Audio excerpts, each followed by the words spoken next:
సింహాన్ని అడవికి రాజు అని ఎందుకంటారో తెలుసా? అది వేగంగా పరిగెడుతుందని కాదు, అది గట్టిగా గర్జిస్తుందని కాదు, అది క్రూరంగా చంపుతుందని కూడా కాదు. దాని మెంటాలిటీ దాన్ని అడవికి రాజుని చేసింది. ఇంతకీ సింహం ఒక మెంటాలిటీ ఏంటి? భయం అనేది లేకపోవడం, దేనికి వెనకడుగు వేయకపోవడం. 10 నక్కలు దాన్ని చుట్టుముట్టిన సింహం భయపడదు. పోరు ముగిసే వరకు పోరాడుతూనే ఉంటుంది.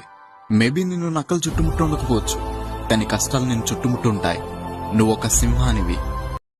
నిన్ను ఎన్ని కష్టాలు చుట్టుముట్టినా భయపడొద్దు, పోరాడుతూనే ఉండు. ఒక సింహం ముందు ఎంత పెద్ద క్రూర జంతువు నిలబడినా సింహం వెనకడుగు వేయదు. దానిని ఒక ఆహారంలో చూసుకునే తప్ప దానికి ఆహారంలో మారాలనుకోదు. నువ్వు కూడా అంతే. నీ ముందు ఎంత పెద్ద సమస్య నిలబడినా దానిని నీ గుప్పెట్లో పెట్టుకోలే తప్ప దాని గుప్పెట్లో నువ్వు వెళ్ళకూడదు. సింహం తన ప్రత్యర్థి అంతు తేల్చే వరకు నిద్రపోదు. మరి నిన్ను తక్కువగా చూసిన వాళ్ళంతూ నువ్వు తేలుస్తావా లేదా?